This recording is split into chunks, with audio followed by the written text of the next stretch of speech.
Ladies and gentlemen, I am delighted to welcome you once again to Midnight Nightmare.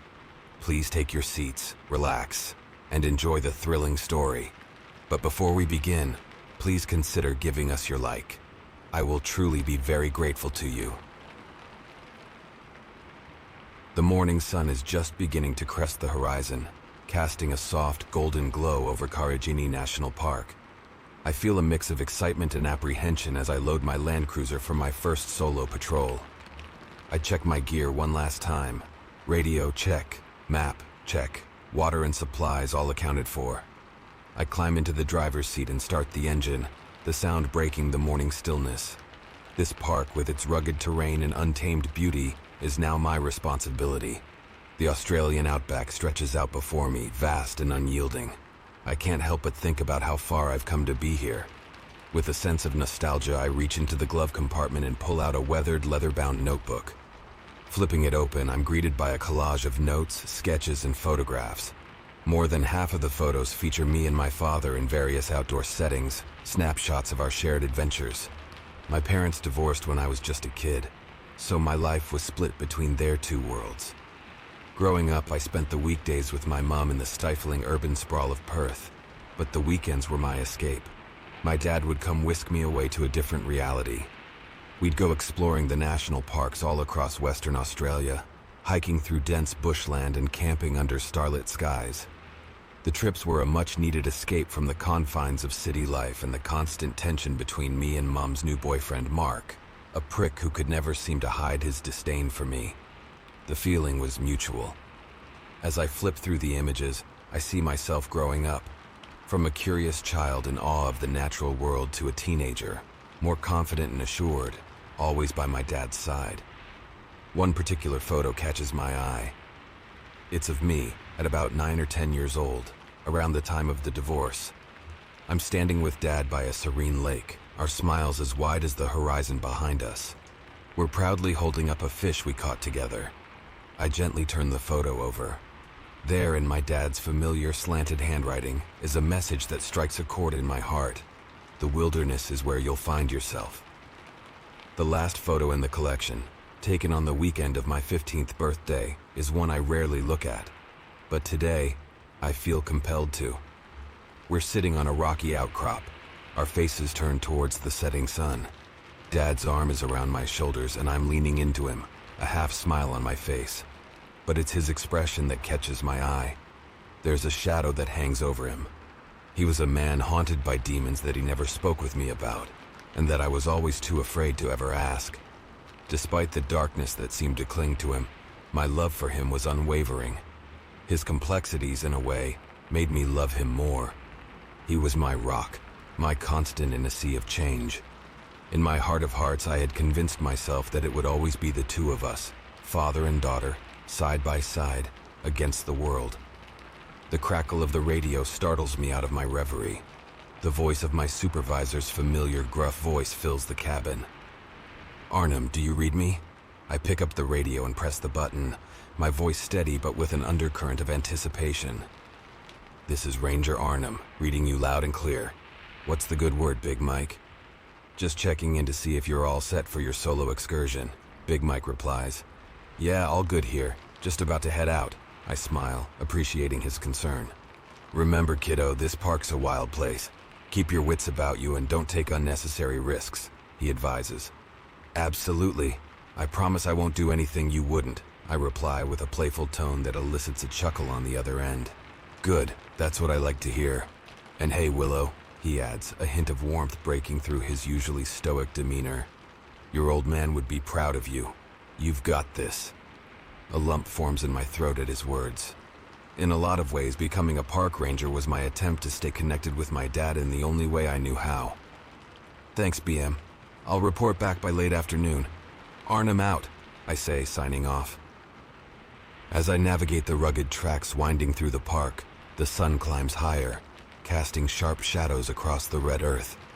The landscape is breathtaking, with gorges slicing through the terrain and ancient rock formations standing as silent witnesses to time. Several uneventful hours into my patrol, the landscape unfolds in a familiar rhythm: red earth, towering gorges, and the occasional wildlife. It's a typical day in Karijini, tranquil yet alive with the whispers of nature. However, as I approach the remote area near Wino Gorge, something catches my eye. It's a subtle disturbance, a flicker of movement or a shade out of place, hard to discern at first but unmistakably unusual. Wino Gorge, while known for its breathtaking views, is rarely visited, its beauty guarded by the ruggedness of its terrain. It could be anything: a lost hiker, a rare animal sighting, or perhaps just a trick of light and shadow. But as a park ranger in this unforgiving expanse, every possibility warrants attention. Curiosity piqued, I decide to take a detour to investigate. The stillness is shattered by the ominous rumble of shifting earth. My eyes dart upwards, catching sight of a massive boulder breaking free from the cliff above. Time seems to slow as I watch it tumble, gaining momentum, its path unmistakably aimed at my Land Cruiser. My heart pounds in my chest, a primal instinct to survive kicking in. Gripping the steering wheel, I swerve the vehicle with all the might I can muster. The landscape blurs as I make a desperate attempt to evade the impending collision. But the boulder, like a relentless predator, seems to follow my every move. The distance between us rapidly closes. With a final futile twist of the wheel, I brace for impact. The world erupts into chaos. The deafening crash of metal against stone reverberates through the air. The 4X4 lurches violently, throwing me against my seatbelt as the world outside spins in a dizzying whirl of red dust and shattered glass. The airbags deploy with a force that feels like a punch to my chest and face, their rapid inflation cushioning the brutal impact. For a moment, everything is white and suffocating, the smell of propellant strong in my nostrils. My ears ring from the loud pop of the airbags and the thunderous crash of the boulder. Pain sears through my body as the vehicle comes to a jarring halt, tossed aside like a toy in the wake of the boulder's destructive path. I struggle to catch my breath, the air thick with dust and the acrid scent of burning rubber. I groan, a deep-seated pain throbbing in my head. My hand instinctively goes to my forehead, feeling the wetness of blood seeping through my fingers. Bloody hell, I mutter under my breath, the words barely audible over the ringing in my ears. I try to orient myself amidst the wreckage. The vehicle is crumpled, its frame twisted in an unnatural contortion. My head throbs, and my vision swims, but the urgency of the situation propels me forward. I quickly check myself for injuries. Apart from a throbbing pain in my head and a few bruises, I seem okay. The car, however, is another story. It's totaled, a twisted mass of metal and shattered glass with smoke billowing from the hood. I fumble for the radio, my hand shaking. "Base, this is Ranger Arnhem," I croak, hoping the radio survived the crash. Static crackles in response, a sign that communication might still be possible.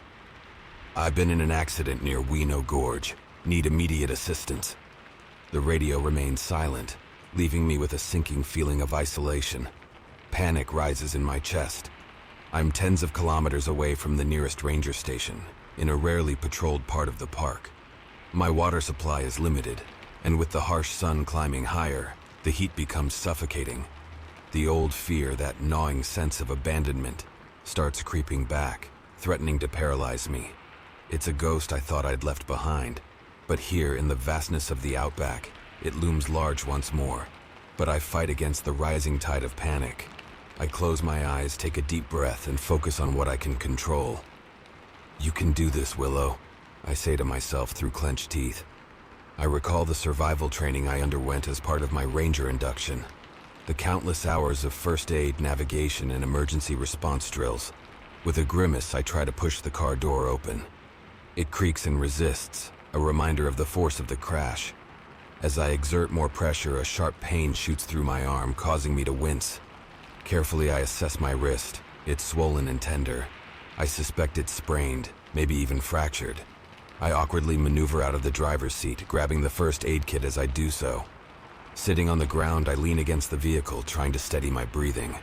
I give myself a more thorough examination, checking for other injuries I might have missed in the initial shock. The throbbing in my head is intense, and I feel a warm trickle of blood down my temple, maybe a concussion. There's a deep cut on my leg from the collision. It's bleeding, but not profusely. I clean the wounds as best as I can with the limited supplies in the kit and bandage them tightly. The pain in my wrist is persistent, but I managed to wrap it in a makeshift splint. As I sit there gathering my thoughts, I remember passing a waterfall about 1 kilometer away on my patrol route. The thought of its shade and fresh water gives me a sliver of hope in this dire situation. I know I need to get there if I want to increase my chances of survival. Gathering my wits, I turn my attention to the GPS mounted on the dashboard, hoping for a glimmer of guidance. But my heart sinks as I find it damaged beyond use, its screen a spiderweb of cracks, lifeless and unresponsive.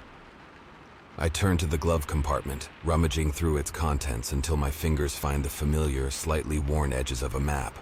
Laying it flat on the hood of the damaged vehicle, I try to pinpoint my current location.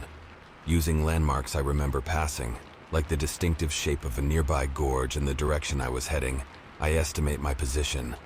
It's not exact, but it should be close enough. I trace the contours and landmarks with my finger. The waterfall is marked clearly, a blue squiggle amidst a sea of browns and greens. I plot my course, mentally calculating the distance and the direction I need to head. The sun, now a fiery orb in the sky, will be my guide.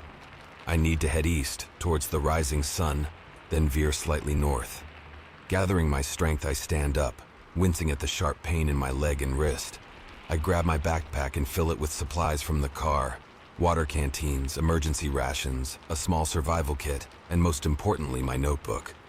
It's not much, but it's something. I put on a pair of sunglasses and a hat to shield myself from the relentless sun. I scour the area around the wreck, searching for anything that could serve as a makeshift walking stick.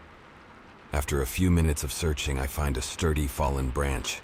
It's not perfect, but it's solid enough to support my weight and help me maintain my balance. The trek is grueling, each step a test of endurance. My sprained wrist throbs with every movement, and the cut on my leg stings sharply, but I push through the pain. The rugged terrain is unforgiving, with rocky outcrops and uneven ground making the journey more challenging. As I walk, I can't help but think of my dad. The stories he told me of his adventures in the wild, the tips he gave me for surviving in harsh conditions, they all come flooding back. I realize now how much those weekend excursions with him were not just about bonding, but also about preparing me for moments like this. Every few hundred meters I come to a stop, taking sips from my canteen, rationing the precious water to make it last as long as possible. The sun relentlessly beat down on me, causing sweat to pour from my brow and evaporate instantly in the arid air. Each pause is also an opportunity to check the compass from my survival kit to ensure that I'm still heading in the right direction. As I trudge on, a nagging sensation begins to gnaw at the edges of my consciousness. It's a feeling of being watched, a prickling at the back of my neck that I can't quite shake off. At first I dismiss it as the jitters, but the feeling persists. I catch fleeting glimpses of shadows moving at the edge of my vision, too quick to be just tricks of light. Every rustle of the underbrush, every snap of a twig sends a shiver down my spine. It's as if the landscape itself is watching me, a silent stalker just out of sight. Finally, after what seems like an eternity, I reach the waterfall. The sound of cascading water is a welcome relief. The shade provided by the surrounding trees offers a respite from the searing sun. I collapse near the water's edge. I crawl towards the water, the sound of it a soothing balm to my frazzled nerves. I carefully unscrew the cap of my canteen and dip it into the clear, cool water, filling it to the brim. The water is pristine, a lifeline in the unforgiving environment. I take a cautious sip, letting the liquid refresh my parched throat. The heat is relentless, and my body aches for relief. With a deep breath, I begin to strip off my dusty, sweat-soaked clothes. Each movement is a challenge with my injuries, but the thought of the cool water on my skin spurs me on. I leave my clothes in a neat pile on the rocks and step gingerly into the water. The shock of the coolness is immediate, sending shivers through my overheated body. I wade deeper, submerging myself up to my shoulders. The water soothes my aching muscles and the sting of my injuries. I immerse my head, letting the water flow over me, washing away the dust and fear that clung to me since the crash. As I float in the water, I allow myself a moment of vulnerability, letting the tears flow. They're tears of pain, frustration, but also of determination. But there's no time to linger in these emotions. I have to be practical, to think about survival. I emerge from the water and dress. I redo my bandaging, making sure they're secure. While I sit there, drying off in the sun, I start to formulate a plan. I know they'll send out a search party once I don't report back, but with the vastness of the park, it could be a while before they find me. I need to make myself as visible as possible. As the sun begins its descent, painting the sky in hues of orange and pink, I find a suitable spot near the waterfall to set up a temporary camp. I clear the ground of debris and lay down a layer of leaves and branches to sit on. Gathering stones, I create a small circle for a fire, ensuring it's far enough from the trees and brush to prevent any risk of a wildfire.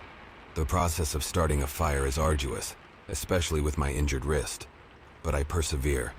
Using a flint from my survival kit, I finally manage to spark a flame. I feed the fire with small twigs and branches, watching as the flames grow stronger. As the temperature drops rapidly, I wrap myself in a thermal blanket, huddling close to the fire's comforting glow. Underneath the star-studded sky, I can't help but feel a sense of vulnerability. The vastness of the wilderness and the isolation it brings are both awe-inspiring and terrifying. Yet the fire serves as a beacon of hope, a signal to any rescue aircraft that may be scouring the park for me. As night falls, the sounds of the outback become more pronounced. The distant calls of nocturnal animals, the rustling of leaves in the gentle breeze, and the continuous murmur of the waterfall create a symphony of wilderness. I take out my notebook and a pen from my backpack and start to write. I jot down my location, the details of the accident, and my current situation. I note the direction I walked from the crash site and any landmarks I passed, and cross-reference them on my map. After a while, I set aside the notebook and focus on staying warm and alert. I periodically add wood to the fire, ensuring it keeps burning throughout the night. I wrap myself in my thoughts, the crackling of the fire a soothing backdrop, when suddenly a rustling sound cuts through the silence. It's coming from the dense brush just beyond the firelight's reach. I tense up, every muscle in my body on high alert. You've no doubt seen all those memes about how Australian wildlife is out to murder you. While mostly gross exaggerations, there's always a kernel of truth in them. The outback is home to some of the most unique and, yes, potentially dangerous creatures in the world. My mind races through the possibilities. Could it be a snake? A dingo, perhaps? Or something larger? The rustling grows louder, more insistent. Then, out of the darkness, a figure emerges. For a moment, my heart leaps into my throat. But it's not a predator. It's a joey. A young kangaroo, a male by the looks of it, his eyes wide with curiosity as he cautiously approaches the firelight. He's far too small to have caused the earlier disturbance in the brush. "Hey there, mate," I murmur, trying to keep my voice steady despite the unease churning in my gut. "You're all right. I'm not going to hurt you. Where's your mom?" The kangaroo cocks his head slightly as if considering my words, then takes a tentative step closer. In that moment, there's a sense of connection. A fleeting bond formed in the wilderness. But the serenity shatters in an instant. The ground beneath me starts trembling, sending ripples through the water. A subtle vibration at first that quickly escalates into a violent shudder. The joey, sensing the danger before I fully grasp it, bolts into the darkness, his powerful legs carrying him swiftly away. For a moment, I'm frozen, my mind struggling to make sense of the sudden shift in the peaceful night. "Wait!" I call out instinctively, though I know the kangaroo is far beyond hearing me. Pushing aside my blanket, I scramble to my feet, my pain momentarily forgotten in the adrenaline rush. I grab my flashlight and stumble forward, trying to follow the kangaroo, driven by an inexplicable urge to not be alone in this unsettling moment. Suddenly, the earth in front of me ruptures with a violence that knocks me off my feet. I scramble backwards, my heart pounding in my chest. From the fissure in the ground, a nightmarish creature emerges, its form so bizarre and terrifying that my mind struggles to comprehend it. The skin is a grotesque tapestry of oozing, putrid green, brown, and gray, resembling a patchwork of rot and decay. Slimy tendrils hang from its grotesque, bloated body, swaying with a perverse rhythm. The eyes, glowing a malevolent red, are sunken into its face, framed by sickly, translucent membranes that blink horizontally like the slit pupils of a snake. Frozen in terror, I can only stare as the creature opens its gaping maw, revealing rows of sharp, jagged teeth. A low, guttural growl emanates from its throat, vibrating through the air and draining the blood from my face. Instinct kicks in, and I know I have to move. I stumble backwards, my injured leg protesting with sharp jabs of pain. The creature lunges forward, its movement surprisingly swift for its size. I dodge to the side, barely avoiding its snapping jaws. I scramble back to the fire, my breath ragged with fear and exertion. The creature is relentless, its every movement filled with predatory purpose. In a desperate bid for defense, I grab a flaming branch from the fire, the embers scattering in a shower of sparks. With every ounce of strength I have, I swing the branch at the monster. The flames lick at its grotesque skin, and it recoils with a hideous screech that pierces the night air. The smell of burning flesh and singed hair fills my nostrils, a nauseating reminder of the surreal danger I'm facing. I don't stop to think. I swing the branch again and again, each strike a desperate plea for survival. The monster, though visibly pained by the flames, is undeterred. It snarls and lunges at me with renewed ferocity, its claws swiping through the air, inches from my face. I retreat, circling the fire, using it as a barrier between myself and this nightmarish foe. I grab my bag, pivot on my heel, and sprint towards the waterfall, the only refuge I can think of. The creature follows, its guttural roars echoing off the rocky walls. My heart pounds in my ears, drowning out all other sounds except the monster's relentless pursuit. I don't dare look back, focusing only on the path ahead. Reaching the waterfall, I scan the area frantically for any crevice or overhang to hide in. The mist from the fall is thick, shrouding the area in a damp, eerie veil. I can hear the creature's heavy footfalls drawing nearer, the sound growing louder with each passing second. My heart hammers against my ribcage, threatening to burst. In a split-second decision, I dart towards a small overhang near the base of the waterfall. It's a gamble, but it's the only chance I have. The ground is slippery, treacherous, and I struggle to maintain my balance as I move. Just as I reach the overhang, a terrifying realization hits me. It's a dead end. The rocky wall looms high, offering no escape. I feel utterly cornered, trapped. The creature's growls are now just meters away, its menacing presence looming over me. Panic grips me, the fear so intense it's almost paralyzing. My mind races through every possible scenario, but none offer a way out. I brace myself, ready to face the creature, when suddenly, a pair of strong, calloused hands grabs me from behind, covering my mouth. My initial impulse is to struggle, to fight against this new threat, but the hands are insistent, pulling me towards the cascading waterfall. I plunge into the veil of water, a cold, blinding torrent that disorients me further. Is this another threat, or an unexpected ally? As I'm pulled through the cascading waterfall, the cool water envelops me, sending shockwaves through my already exhausted body. The sensation is disorienting, like being caught in a relentless storm. I can hardly see or breathe, but the strong grip on my arms guides me steadily through the torrent. We emerge into a narrow, cramped crevice hidden behind the waterfall. The space is barely large enough for two people, and I'm pressed close to the stranger in the confined area.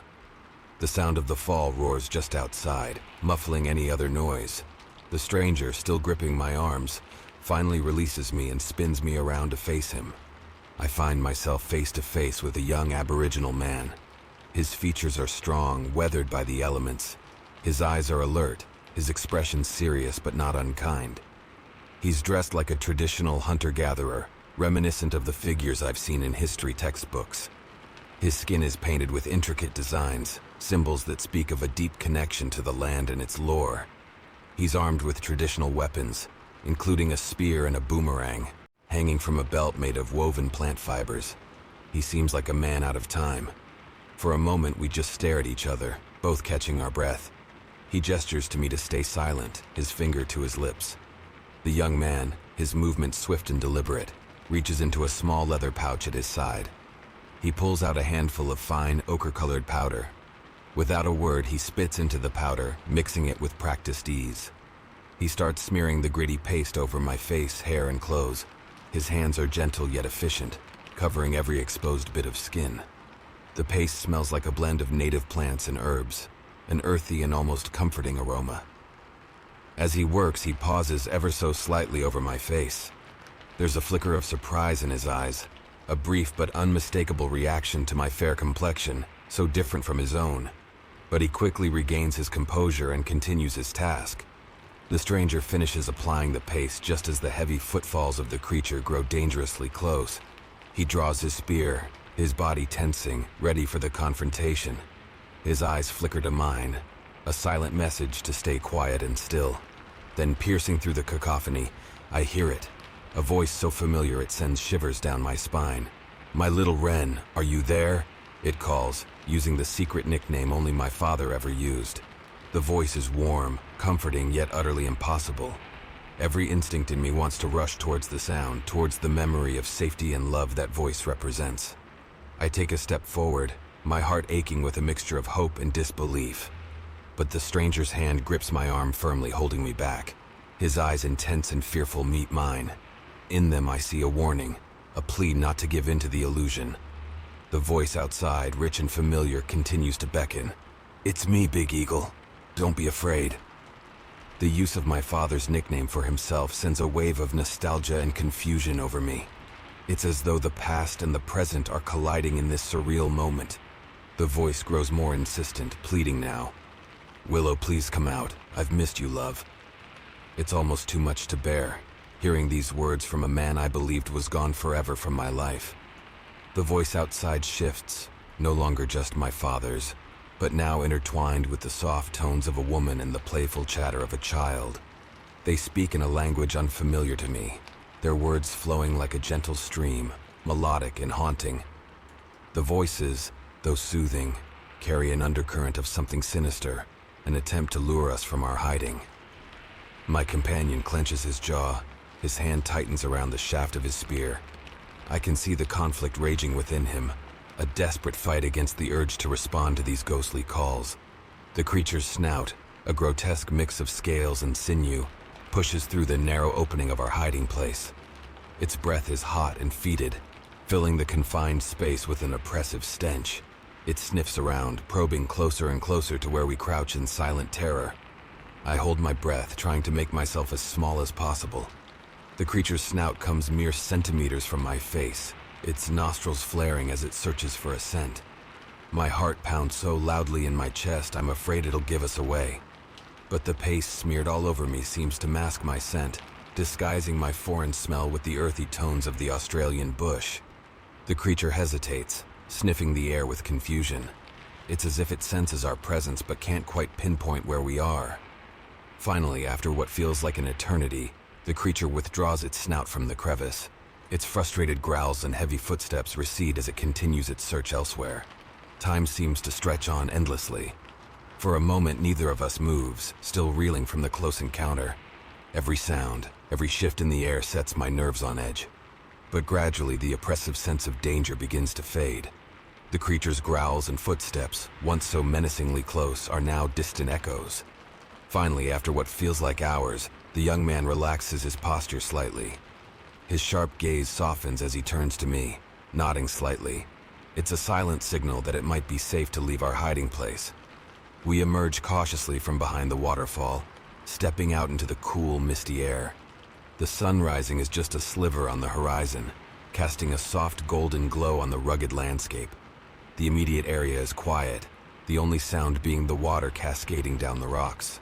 The stranger gestures for me to follow him, moving with a stealth and grace that speaks of his deep familiarity with this land.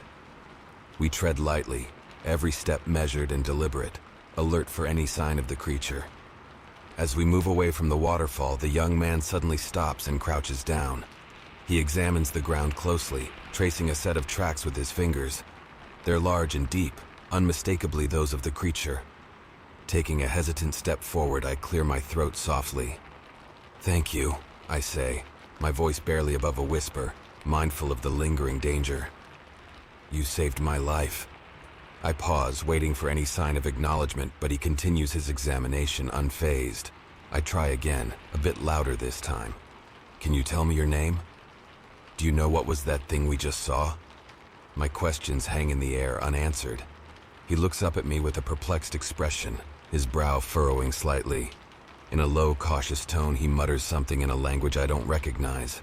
The words are fluid, rich with inflections that are unfamiliar to my ears. Garnering nothing but a blank stare from me, He returns to the tracks, his eyes widen as he picks up a piece of tattered fabric from one of the creature's paw prints. It's a small scrap, but clearly part of a garment, frayed and stained with what looks like dried blood. He holds it up, examining it closely, his expression one of concern. Suddenly he turns to me and becomes animated, speaking rapidly in his native tongue. His words are a torrent of sounds and syllables that dance around me, completely foreign and incomprehensible. He points emphatically at the scraps, then to the tracks and finally towards the dense bushland. I watch him, trying to decipher his meaning through his gestures and the urgency in his voice. It's clear he's trying to convey something crucial, something about the creature and perhaps its recent activities. "I'm sorry, I don't understand," I say, my voice tinged with frustration. "Can you please just speak to me in English?" It doesn't even occur to me at the time that he might not know English. He stares at me, his expression hard to read. For a moment, he seems to be weighing his options, his gaze shifting from me to the wilderness around us. Then, without another word, he turns and storms off into the bushland. His departure is swift, a clear sign of his annoyance or perhaps his need to act quickly.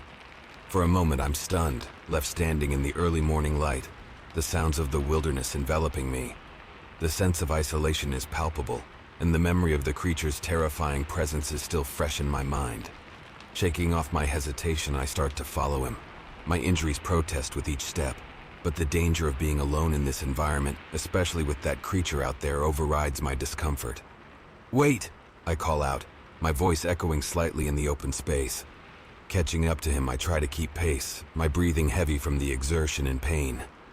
"We should stick together," I say, more to myself than to him, especially with that thing out there. He doesn't stop, but I notice he's not moving as fast as he could. It seems like he's consciously slowing down his pace, allowing me to follow close behind despite my injured state. He continues forward, muttering something under his breath in his language. It's a stream of words I can't understand, but the tone suggests distress.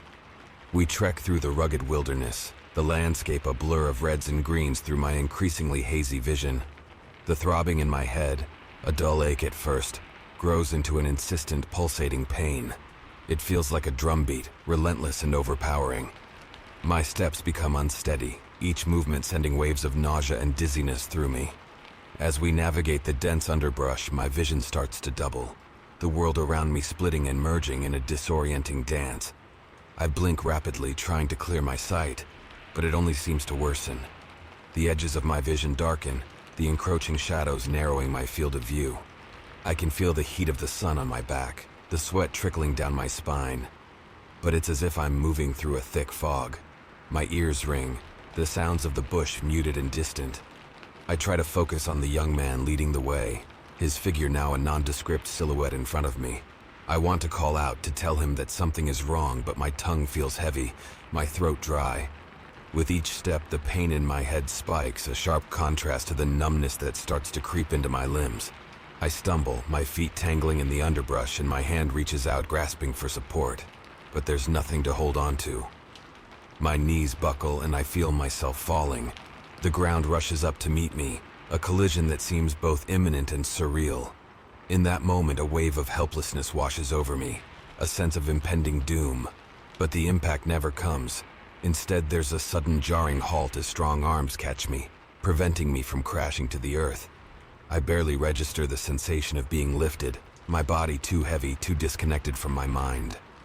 The last thing I remember is the sensation of being carried, the steady rhythm of footsteps, a faint echo in the growing darkness of my mind. As I slowly regain consciousness, the world comes back into focus with a soft blur. The gentle sway of leaves above me creates a kaleidoscope of light and shadow. I'm lying on a bed of green foliage under a sprawling eucalyptus tree, its distinct aromatic scent filling the air around me. I try to sit up, but a sharp pain in my head forces me back down. That's when I notice the stranger sitting beside me, his watchful eyes fixed on my face. He holds out a container, crafted from the bark of a tree, filled with clear, cool water. With his help, I managed to take a few sips, the water bringing a much-needed relief to my parched throat. He then gently examines my head, his fingers probing with a careful, practiced touch. There's a tenderness in his actions. He's collected various plants and herbs, some of which I recognize as native remedies. With skilled hands, he starts to apply a poultice to my head wound. The cool mixture stings at first, but soon a soothing sensation replaces the pain. Once he's done, he sits back, giving me space. His gaze wanders to the horizon, lost in thoughts I can't begin to comprehend. I take the opportunity to observe him more closely. His face, etched with lines of experience, tells a story of a life lived in harmony with nature. His eyes, dark and deep, reflect a world that is both beautiful and brutal. Gathering my strength, I make another attempt to communicate with the stranger. "Thanks again. My name's Willow, by the way," I say, hand outstretched. His expression remains stoic, his eyes revealing nothing. "Do you understand me?" I ask tentatively, my voice weak but hopeful. He watches me, his face unreadable. He doesn't respond, and it becomes increasingly clear that he might not understand English. This realization strikes me as odd. Even the most isolated Aboriginal communities have some exposure to English. As I lie there, pondering our communication barrier, I observe him more closely. His attire, his tools, the way he interacts with the environment, it all seems different. Not just traditional, but ancient, untouched by the modern world. A thought begins to form in my mind. A possibility so incredible that it borders on the fantastical. Could he be from an uncontacted people? I sit up, contemplating the possibility, my mind racing. I've heard stories about the Pintupi Nine, the group of indigenous Australians who walked out of the desert in 1984, having lived in isolation from the outside world. But that was nearly 40 years earlier, and the idea of stumbling upon an uncontacted tribe in Australia in 2023 seems almost as unbelievable as the monstrous creature we just encountered. Yet as I watch him methodically tend to the surrounding area, arranging stones, checking the wind direction, and occasionally glancing at the sky, I can't help but wonder. He notices my scrutiny and meets my gaze. There's a brief moment where our eyes lock, a silent exchange. Humoring the possibility, I point to myself, using slow, deliberate gestures. "Willow," I repeat, tapping my chest. He watches, his expression thoughtful. Then, mimicking my action, he taps his own chest and says, "Jira." My companion has a name, and it's Jira. Ecstatic at the breakthrough, my heart leaps. "Jira," I repeat, a smile breaking through my pain and exhaustion. It's a small connection, but it feels monumental, like a bridge across the unfathomable chasm between us. But then, a grim thought crosses my mind, casting a shadow over my brief moment of joy. Here I am, a modern woman with all the germs and microbes of a world far removed from Jira's.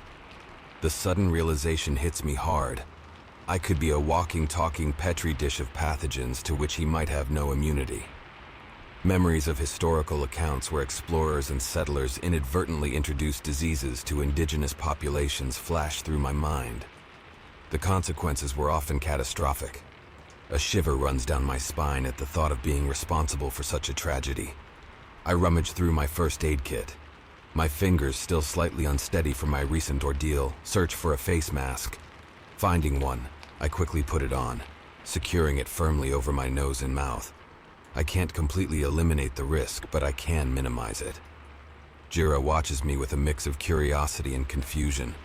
He doesn't understand the reason behind this strange new addition to my face, but he remains silent, his eyes following my every move.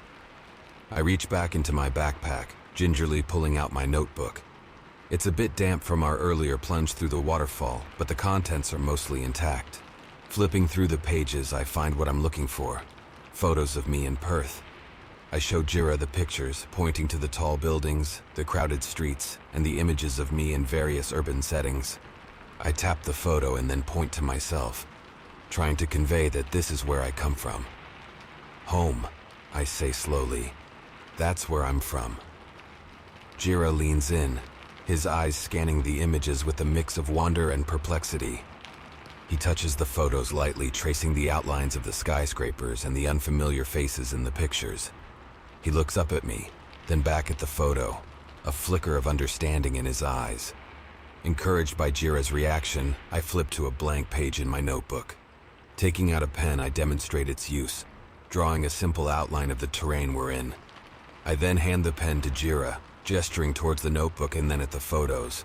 I want him to draw where he's from, to share a part of his world as I've shared mine. Jira takes the pen, examining it with a curious gaze.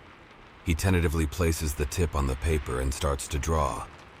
His movements are cautious at first, but they soon become more fluid, revealing a natural talent for expression. A village emerges on the page. He adds several huts arranged in a circle, and a larger central structure that seems to be a communal area. He adds a figure, presumably himself, depicted as walking away from the village. The figure is alone, separate from the other elements of the drawing, imparting a sense of solitude and departure. I'm no anthropologist, but through my schooling and cultural sensitivity training as a ranger, I've learned about various aspects of Aboriginal cultures. One concept that comes to mind is that of the walkabout, a rite of passage in which young Aboriginal men embark on a journey into the wilderness, living off the land for a period to transition into manhood and gain spiritual enlightenment. As I ponder over Jira's drawing, the eerie encounter with the creature still looms large in my thoughts. I decide to communicate this experience with Jira, hoping he might have some insight or knowledge about what we faced. I start sketching the creature as best as I can recall. The grotesque features, the scaly skin, the malevolent eyes. I try to capture every detail that's etched into my memory. My hand trembles slightly as I draw, the image stirring renewed terror. Finishing the sketch, I turn the notebook to show Jira. "Do you know what this is?" I ask. His reaction is immediate and intense. His eyes widen, and he recoils slightly, a look of recognition and fear crossing his face. He begins speaking rapidly, his voice urgent.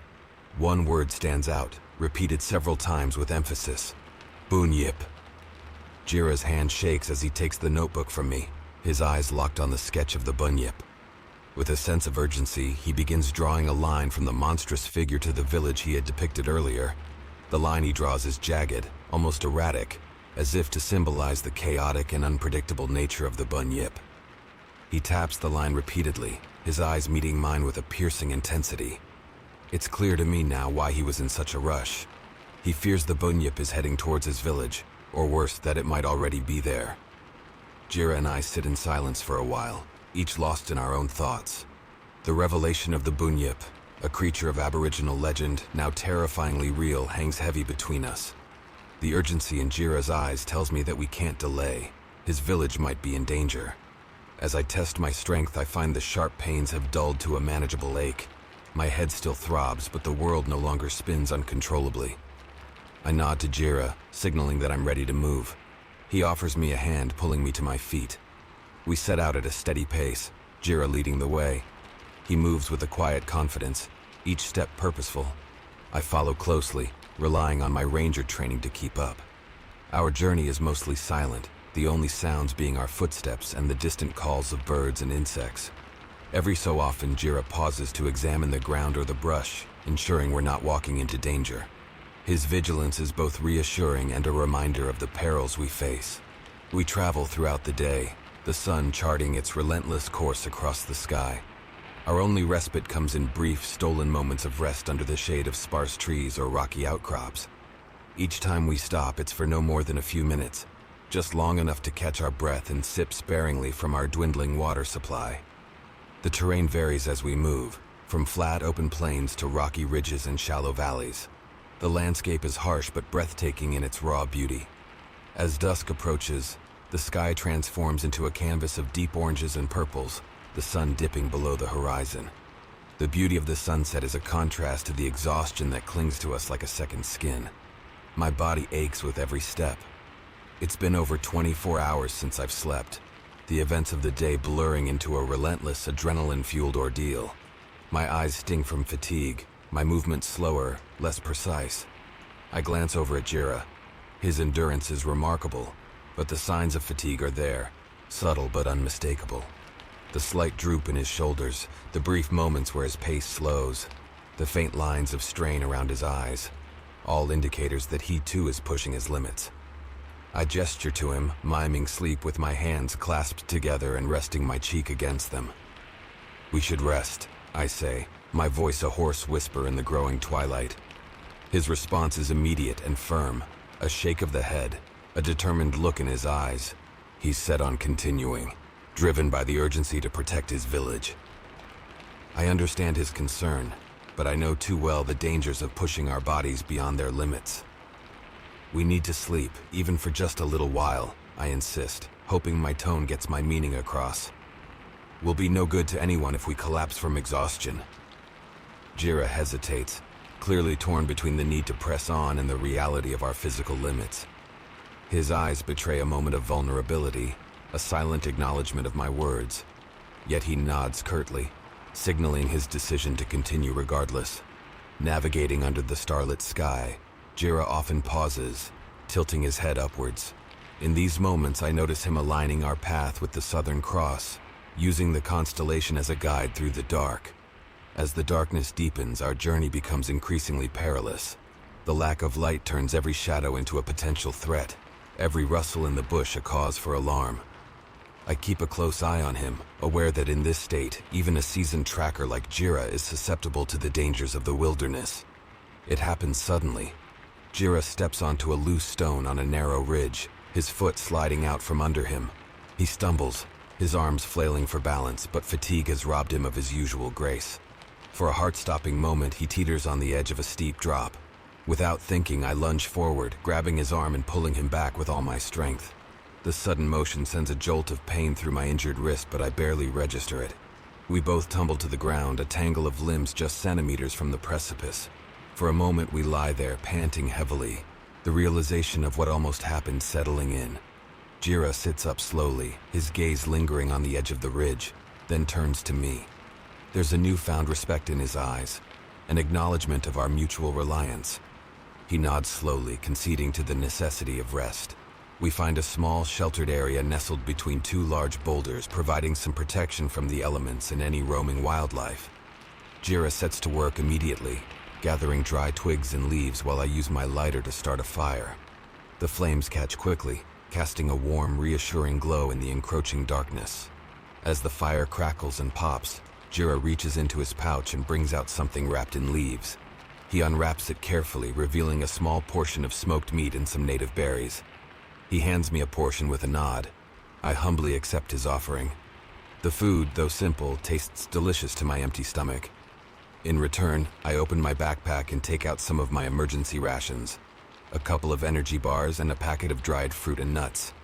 I offer them to Jira, watching as he examines them with curiosity before tentatively tasting them. He seems pleasantly surprised by the flavors, nodding his approval.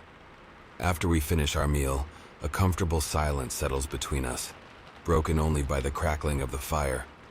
I watch the flames dance, their warmth soothing my aching body. As I sit there, I'm struck by a deep sense of gratitude towards Jira for saving me from the bunyip. I feel a compelling need to express my thanks in a tangible way.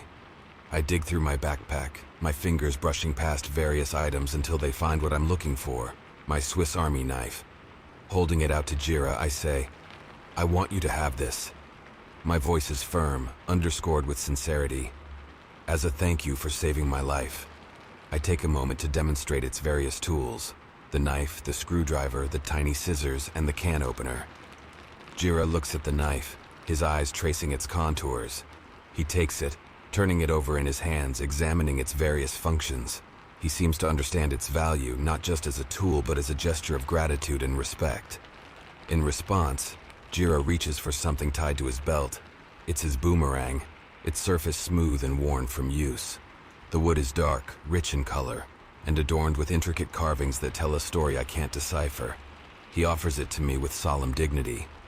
I accept the weapon with a sense of awe and reverence, my fingers gently tracing the intricate carvings etched into its surface. "Thanks, mate," I say, my voice thick with emotion. "I promise to cherish this." Jira nods, a faint smile touching his lips, his eyes reflecting the fire's glow.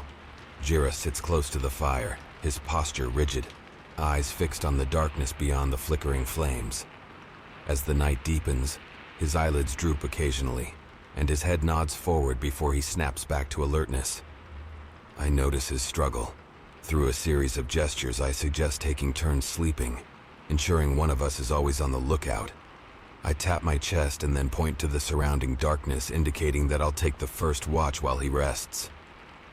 At first, Jira resists, but after a few more insistent gestures from me, he gives in. He arranges himself on the ground, using his pouch as a makeshift pillow. His eyes linger on me for a moment, an unspoken thanks, before he finally closes them. As I keep watch, I take out my notebook and begin jotting down the events of the day. I pause occasionally, glancing at Jira to ensure he's still sleeping peacefully, and then at the surrounding darkness, half expecting the nightmarish creature to reappear. I don't know when I fell asleep, but my exhaustion must have overtaken me. In the silence of the outback night, with Jira resting beside me, I drift into a dream. It's vivid, filled with the sharp clarity of memories that have long been etched in my heart. I'm 15 again, back in Cape Range National Park, under the vast expanse of the starlit sky. The air is crisp, filled with the scent of eucalyptus and the distant sound of the ocean. Dad and I are sitting by the campfire, just like we've done countless times before. He's telling me about one of his adventures. It's during one of these stories that I find the courage to break the news to him. "Dad," I start hesitantly, my voice barely above a whisper. "Mom's getting remarried." The words hang in the air, heavy with the weight of change they carry. He doesn't react immediately, his expression unreadable. Then he sighs, a sound that seems to carry a weight of unspoken thoughts. "I see," he finally says. "I'm happy for her." His voice is steady, but I can hear the faintest trace of something else in it. Maybe sadness, maybe resignation. He looks at me, his eyes reflecting the flickering flames, a mix of emotions playing across his features. "I hope he makes her happy," he adds, his voice tinged with a bittersweet edge. His heart is so torn that it breaks mine. I rush in, the words tumbling out in a torrent. "I can't stand him. Mark, he's a fucking arsehole." I struggle to find the right words to express how much I loathe my future stepfather, but they all fall short. He's not you," I finish lamely, feeling a profound sadness. "You know, Ren," he says, using his special nickname for me. "Sometimes people come into our lives and we don't get to choose. What matters is how we respond to them." I feel a surge of frustration mixed with a desperate longing for an escape. I could run away. It'll be just you and me. We can live out here, away from everything. He chuckles softly, a sound that seems both sad and fond. "You're my wild spirit," he says. "But life isn't about running away. It's about facing what comes and finding your path through it." He sees the tears brimming in my eyes, a mix of frustration and youthful defiance. "Hey, I got you something for your birthday," he says, gently changing the subject, reaching into his backpack. He pulls out the leather-bound notebook, the same one I've been carrying during my ordeal. "For all your adventures, big and small," he adds with a smile. I wipe away my tears and take the notebook, tracing my fingers over its cover. He looks at me, his eyes softening. "You know that I love you, right?" he asks. "That I do everything in my power to make sure you're not hurt?" I lean into him, wrapping my arms around his sturdy frame. "Of course I know, Dad," I say, my voice muffled against his jacket. "I love you too." "You're going to be all right, Willow," he says softly. "No matter what life throws your way, remember you're stronger than you think." The dream shifts, the warmth of the campfire replaced by the chilling cold of dawn. I wake to find my father gone, his sleeping bag empty, his boots still by the fire. Panic grips me, a tight knot in my stomach. I call out for him, my voice breaking the morning stillness, but there's no response. I scramble to my feet, my heart racing. The notebook falls from my lap, landing open on the ground. The memories of our last night together swirl in my mind, a mix of love and foreboding. The campsite is undisturbed, his belongings left as if he intended to return. But there's an eerie silence, a sense of absence that's palpable. I grab a flashlight and start searching the surrounding area, the beam of light cutting through the pre-dawn darkness. I call his name over and over, my voice growing hoarse. The landscape is unyielding, offering no clues, no signs of his passage. I stumble upon a small clearing, and there in the dirt are footprints. They're his, I'm sure of it. My heart leaps with a mixture of hope and dread. As I follow the tracks, the terrain becomes more rugged, the earth giving way to limestone. The footprints lead directly to a cliff face, the ground ending abruptly in a sheer drop to the ocean below. There, at the edge, the footprints come to an abrupt halt. No signs of return, no further path to follow. At first, Jiro resists, but after a few more insistent gestures from me, he gives in. He arranges himself on the ground, using his pouch as a makeshift pillow. His eyes linger on me for a moment, an unspoken thanks, before he finally closes them. As I keep watch, I take out my notebook and begin jotting down the events of the day. I pause occasionally, glancing at Jiro to ensure he's still sleeping peacefully, and then at the surrounding darkness, half expecting the nightmarish creature to reappear. I don't know when I fell asleep, but my exhaustion must have overtaken me. In the silence of the outback night, with Jiro resting beside me, I drift into a dream. It's vivid, filled with the sharp clarity of memories that have long been etched in my heart. I'm 15 again, back in Cape Range National Park, under the vast expanse of the starlit sky. The air is crisp, filled with the scent of eucalyptus and the distant sound of the ocean. Dad and I are sitting by the campfire, just like we've done countless times before. He's telling me about one of his adventures. It's during one of these stories that I find the courage to break the news to him. "Dad," I start hesitantly, my voice barely above a whisper. "Mom's getting remarried." The words hang in the air, heavy with the weight of change they carry. He doesn't react immediately, his expression unreadable. Then he sighs, a sound that seems to carry a weight of unspoken thoughts. "I see," he finally says. "I'm happy for her." His voice is steady, but I can hear the faintest trace of something else in it. Maybe sadness, maybe resignation. He looks at me, his eyes reflecting the flickering flames, a mix of emotions playing across his features. "I hope he makes her happy," he adds, his voice tinged with a bittersweet edge. His heart is so torn that it breaks mine. I rush in, the words tumbling out in a torrent. "I can't stand him. Mark, he's a fucking arsehole." I struggle to find the right words to express how much I loathe my future stepfather, but they all fall short. He's not you," I finish lamely, feeling a profound sadness. "You know, Ren," he says, using his special nickname for me. "Sometimes people come into our lives and we don't get to choose. What matters is how we respond to them." I feel a surge of frustration mixed with a desperate longing for an escape. I could run away. It'll be just you and me. We can live out here, away from everything. He chuckles softly, a sound that seems both sad and fond. "You're my wild spirit," he says. "But life isn't about running away. It's about facing what comes and finding your path through it." He sees the tears brimming in my eyes, a mix of frustration and youthful defiance. "Hey, I got you something for your birthday," he says, gently changing the subject, reaching into his backpack. He pulls out the leather-bound notebook, the same one I've been carrying during my ordeal. "For all your adventures, big and small," he adds with a smile. I wipe away my tears and take the notebook, tracing my fingers over its cover. He looks at me, his eyes softening. "You know that I love you, right?" he asks. "That I do everything in my power to make sure you're not hurt?" I lean into him, wrapping my arms around his sturdy frame. "Of course I know, Dad," I say, my voice muffled against his jacket. "I love you too." "You're going to be all right, Willow," he says softly. "No matter what life throws your way, remember you're stronger than you think." The dream shifts, the warmth of the campfire replaced by the chilling cold of dawn. I wake to find my father gone, his sleeping bag empty, his boots still by the fire. Panic grips me, a tight knot in my stomach. I call out for him, my voice breaking the morning stillness, but there's no response. I scramble to my feet, my heart racing. The notebook falls from my lap, landing open on the ground.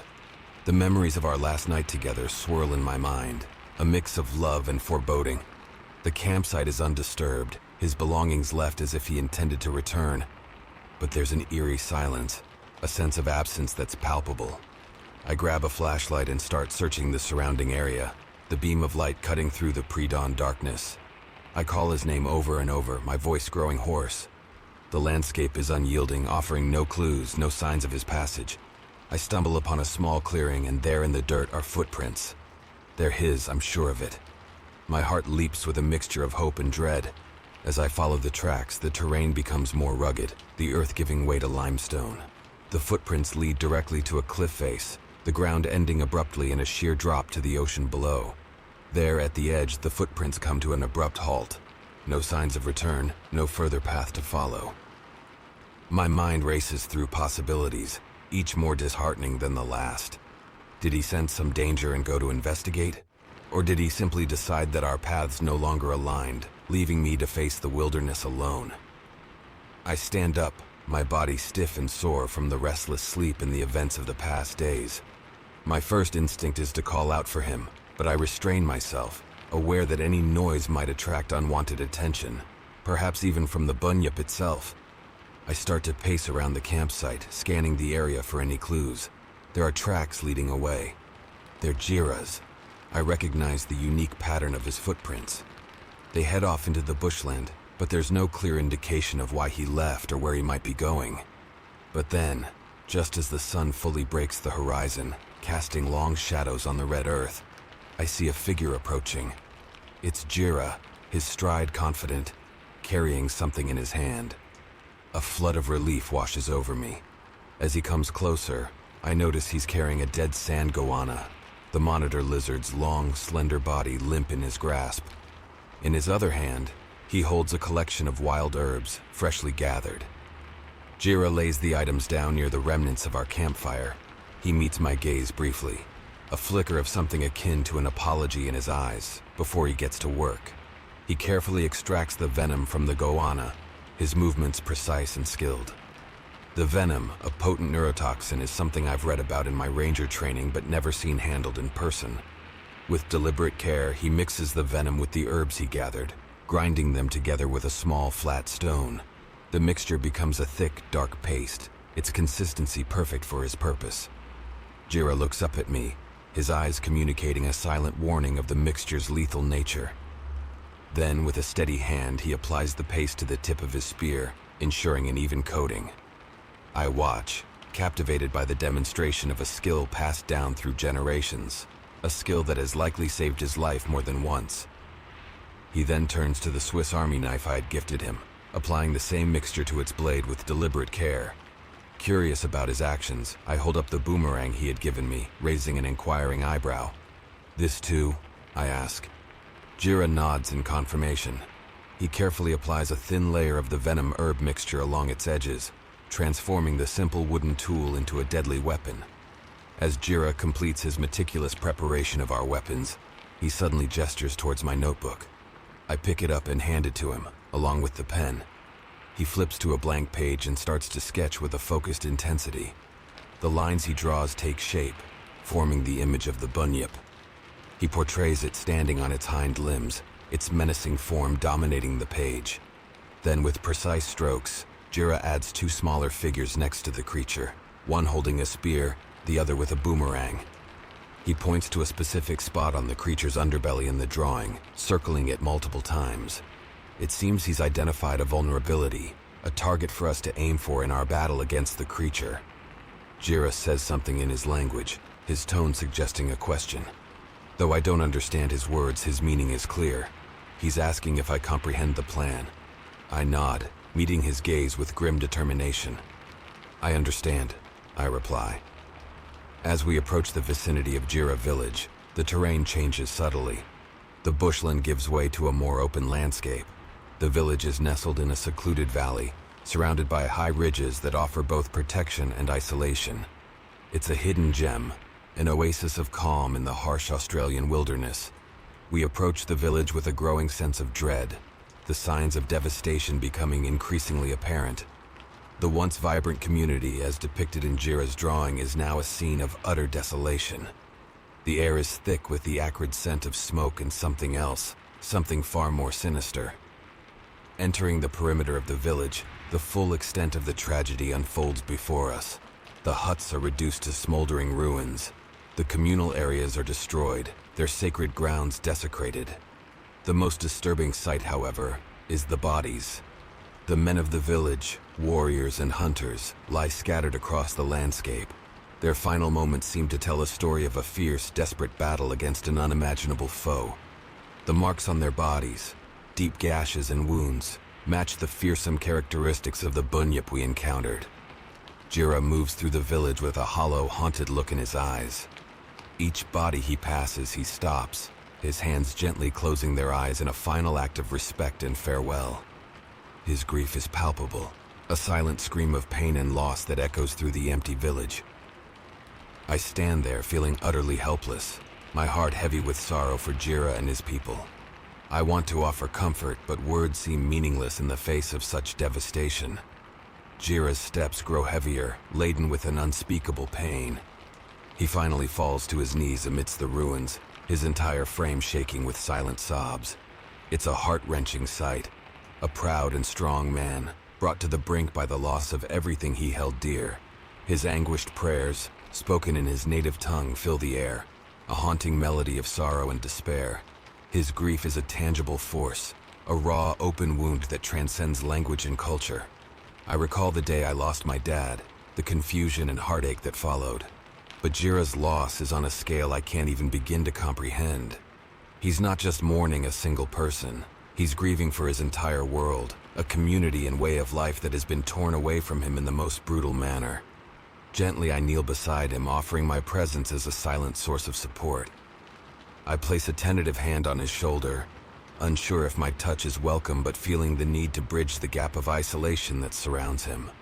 I wrap my arms around him in a comforting embrace.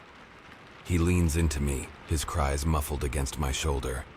"I'm here for you, Jira," I whisper softly, my voice barely above the whisper of the wind through the charred remains of his home. "You're not alone in this." The words feel inadequate, but they're all I have to offer in the face of such overwhelming sorrow. Jira's sobs subside abruptly as his attention shifts to something in the distance. Following his gaze, I notice a series of footprints amidst the devastated village. Unlike the chaotic scuffles and heavy tracks from the battle, these are smaller, more measured, possibly those of women and children.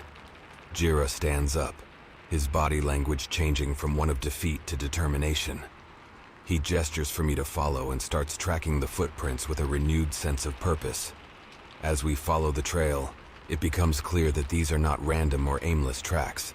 They are purposeful, leading away from the carnage, deeper into the wilderness. The possibility that some of his people might have escaped the Bunyip's wrath instills a new urgency in our steps. Jira and I venture deeper into the wilderness, the terrain becoming increasingly treacherous and unfamiliar. The tracks lead us through dense bushland, across rocky gorges, and along the banks of a serpentine river.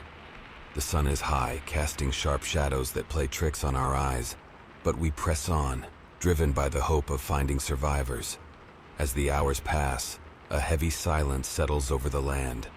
It's as if nature itself is holding its breath, aware of the dark presence lurking nearby.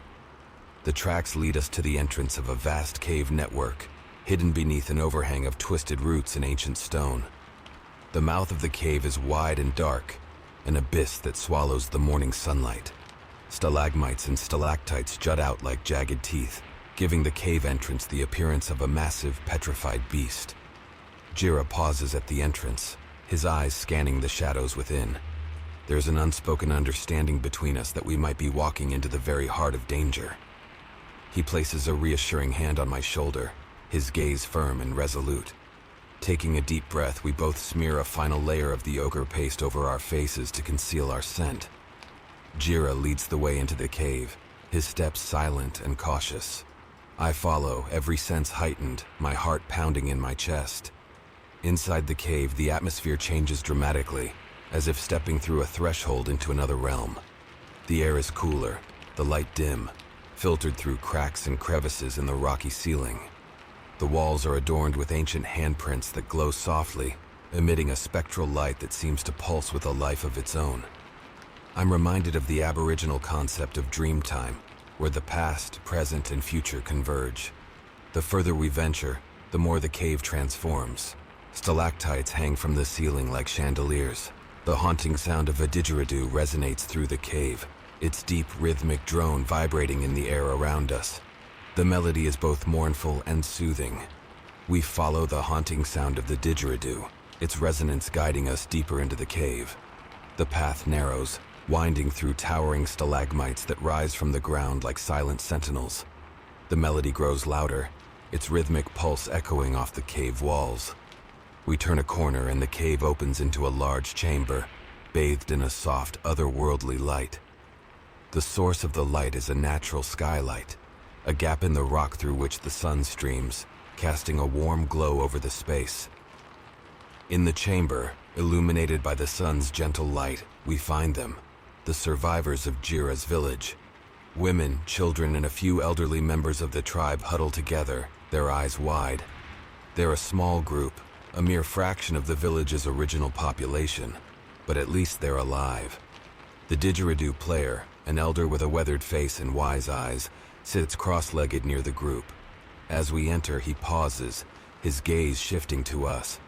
There's a moment of tension, a silent assessment before recognition dawns in his eyes. Jira rushes forward, his voice breaking as he calls out in his native tongue. The survivors respond with a mixture of shock and joy, their initial fear giving way to tearful reunions. Mothers clutch their children closer, tears streaming down their faces, while the elderly reach out to touch Jira, as if to assure themselves that he is real. I stand back, watching the emotional reunion, feeling both an outsider and a witness to something profoundly emotional. The children, curious and resilient despite the horrors they faced, begin to inch closer to me, their eyes filled with a mixture of curiosity and caution. A young girl no more than 5 or 6 bravely steps forward and offers me a shy smile. I kneel down and return her smile, touched by her gesture of friendship. "Hey there, sweetie," I say. She reaches out, her small fingers tentatively touching my curly blonde hair, mirroring her own. Her eyes widen in wonder, as if she's found a connection between us, a common thread in an otherwise unfamiliar world. I laugh softly, encouraging her curiosity. "It's just like yours, isn't it?" I say gently. The reunion, though heartwarming, is tragically short-lived. Just as the atmosphere begins to settle into one of cautious relief, a chilling sound pierces the air, echoing ominously through the cave. It's a deep, guttural growl, a sound so menacing and primal that it instantly sends a wave of terror through the chamber. The survivors freeze, their expressions morphing into ones of pure fear. The children huddle closer to their mothers, their small faces etched with terror. Jira's head snaps up, his eyes narrowing as he listens intently. The grim look on his face tells me all I need to know. The bunyip is close, perhaps closer than we dared to think. The sound reverberates through the cave, a relentless echo that seems to come from every direction, disorienting and confusing. We quickly begin organizing the survivors, directing them towards a narrow passageway at the back of the chamber. It's a tight squeeze, but it offers the only viable escape route. The bunyip's growls grow louder, more insistent. Its presence is like a tangible shadow, creeping closer with each passing second. The air in the cave becomes thick with tension, the fear almost palpable. Jira takes the lead, guiding the survivors through the passageway with quiet urgency. I follow at the rear, ensuring that no one is left behind. We move as quickly as we can, but the passage is narrow and winding, forcing us to proceed in a single file. The walls close in around us, the air thick and heavy. The only sound is the shuffling of feet and the occasional whimper of fear from the children. As we squirm our way through the confining passage, the sound of the bunyip's growls intensifies, a constant, unnerving presence that seems to vibrate through the very walls of the cave. Its growls, low and resonant, echo around us, creating a disorienting cacophony of sound. The realization hits me with chilling clarity. The bunyip is using a form of echolocation, its growls bouncing off the walls and guiding it towards our location. Our group, huddled together and moving en masse, is like a beacon, reflecting the sound waves back to the creature. Jira and I exchange glances. We both understand we need to disperse the group, to break the single mass that the bunyip's sounds are bouncing off of.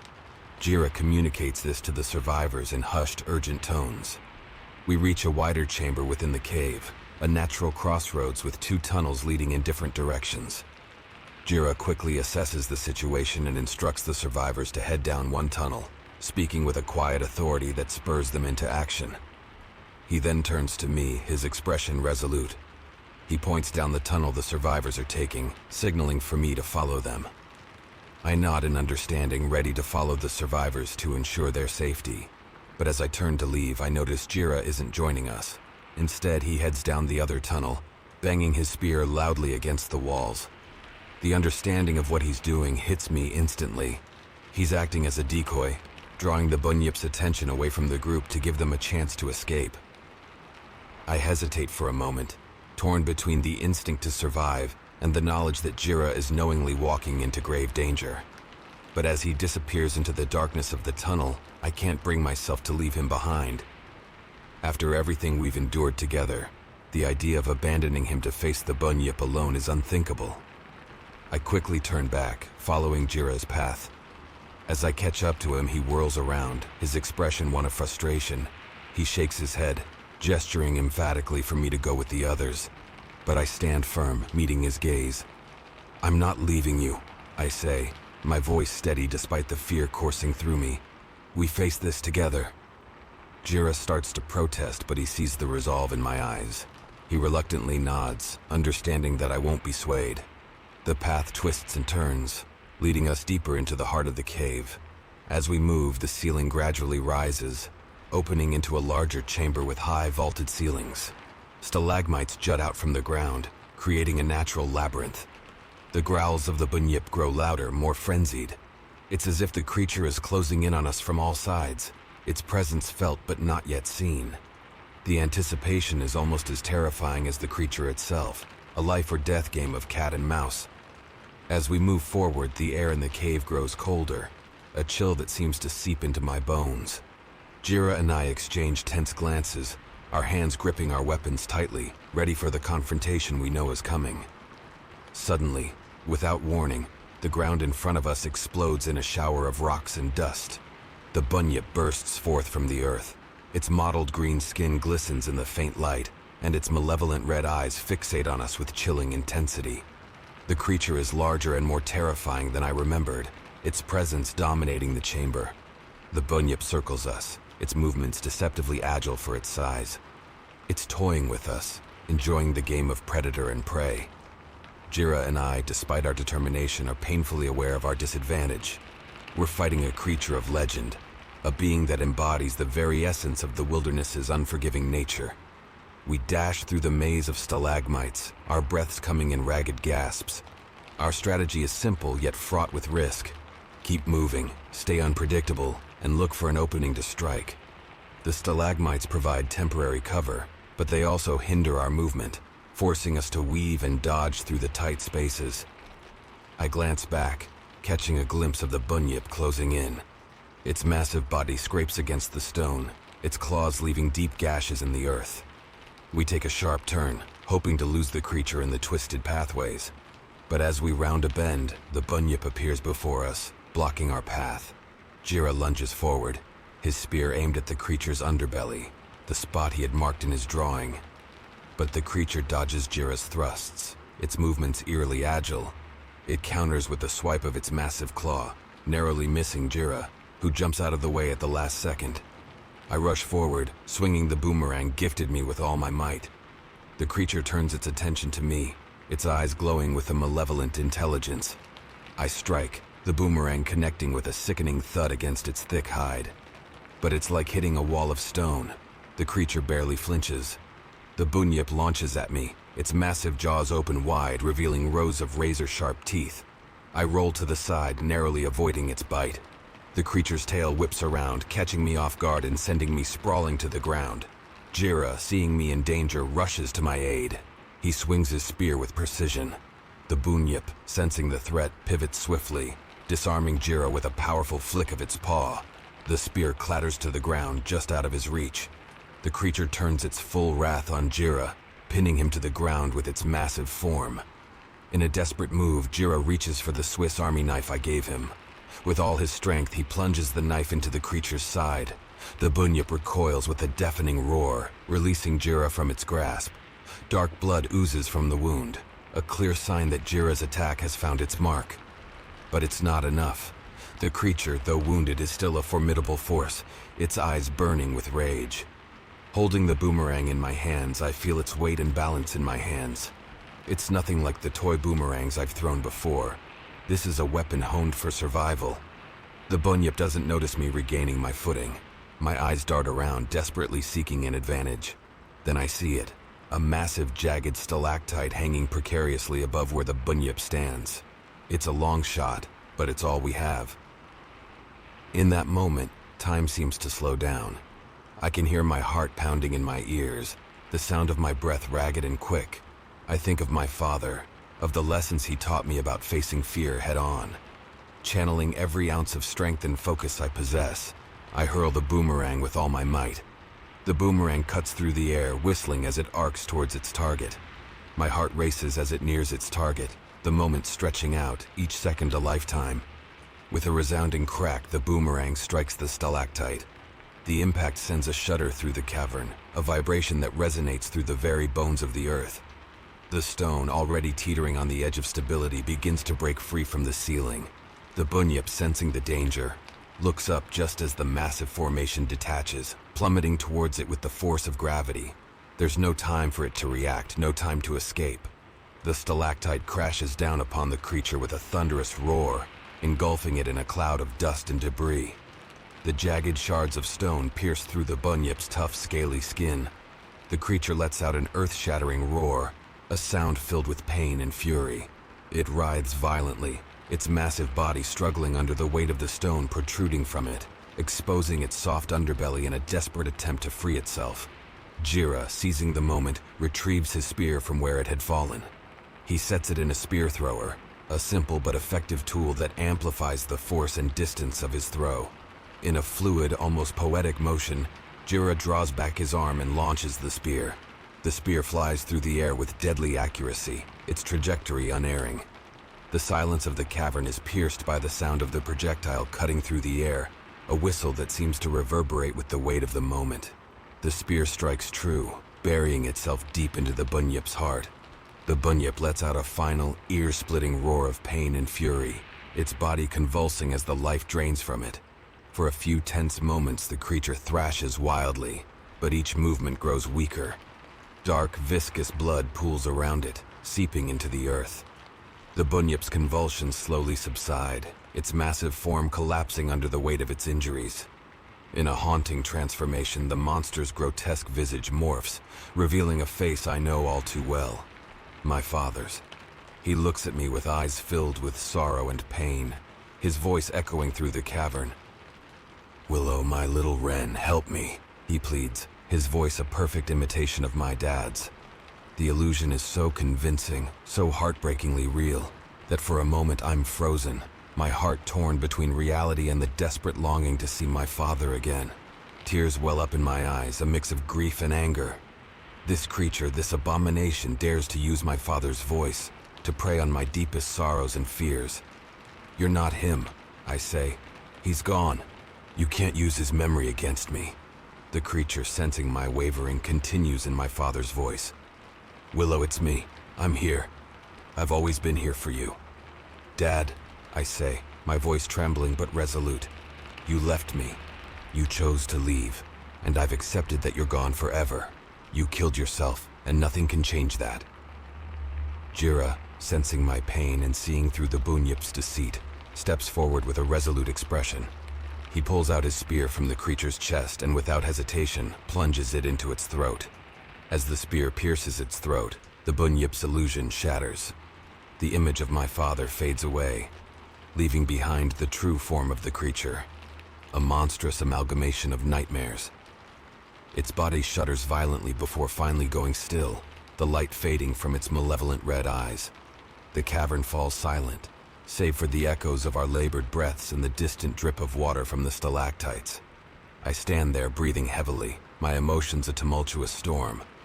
Yet there's a sense of closure, a finality that brings with it a bitter form of peace.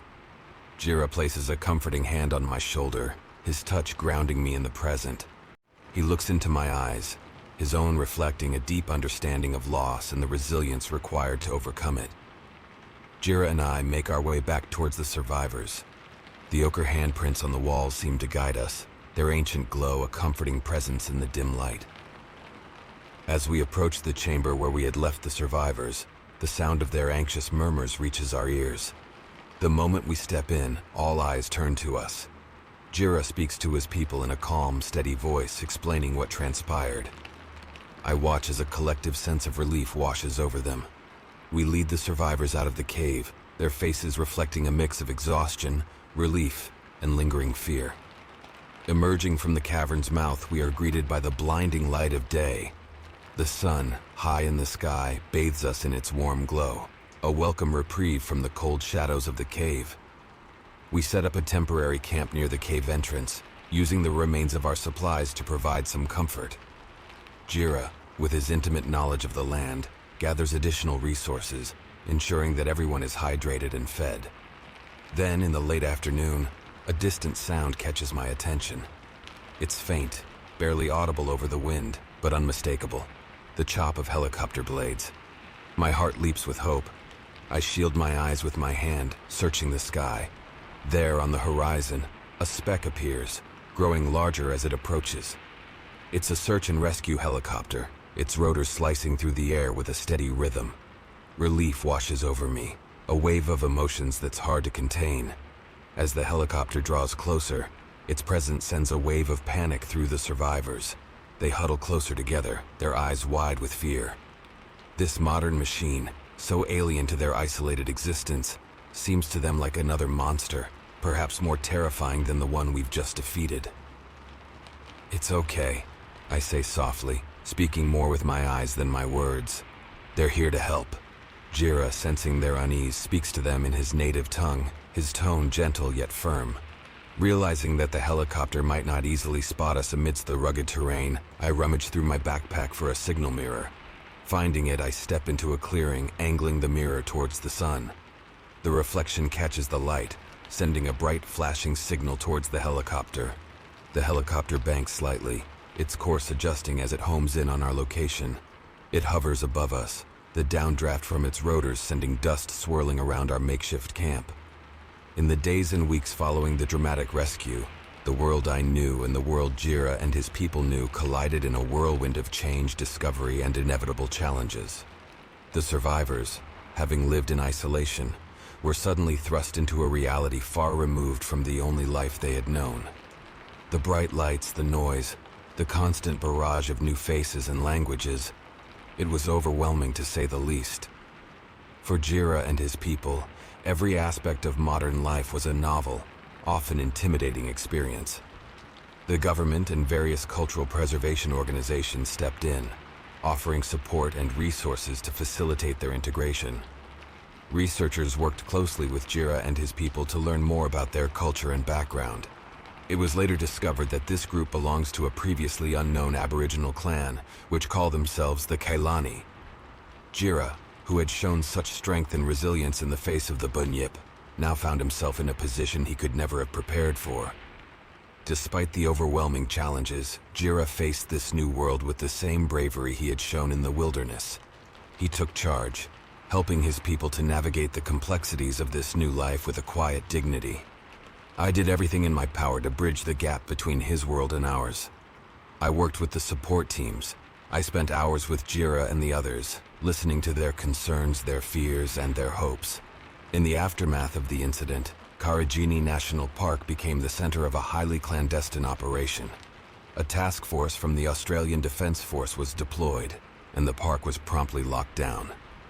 Their mission was shrouded in secrecy, and the park remained off-limits to the public for an extended period. During this time, I was subjected to a series of extensive interviews. The authorities were particularly interested in every detail of my encounter with the Bunyip, how Jira and I managed to survive, and ultimately, how we defeated it. I wasn't privy to the details of their operation or what they discovered in the depths of the park. There were whispers and rumors, of course, talk of strange findings, mysterious artifacts, and entities other than the Bunyip. But nothing was confirmed publicly. Eventually, the park was deemed safe and the restrictions were lifted. Returning to my duties as a park ranger after the events in the park is like stepping into a familiar painting that has had its colors subtly altered. There's an unspoken understanding among the rangers. We tread more carefully, speak more softly, and listen more intently to the whispers of the outback. There's a respect, a reverence almost, for what may still lie hidden in its depths. Hey my dear friends, if you're finding joy in our content and would like to support our channel, please contemplate subscribing and hitting that like button. Your support means the world to us and will enable us to bring forth more captivating and fresh content. And a beautiful comment as striking as the beauty of your eyes, my handsome friend, would truly touch our hearts.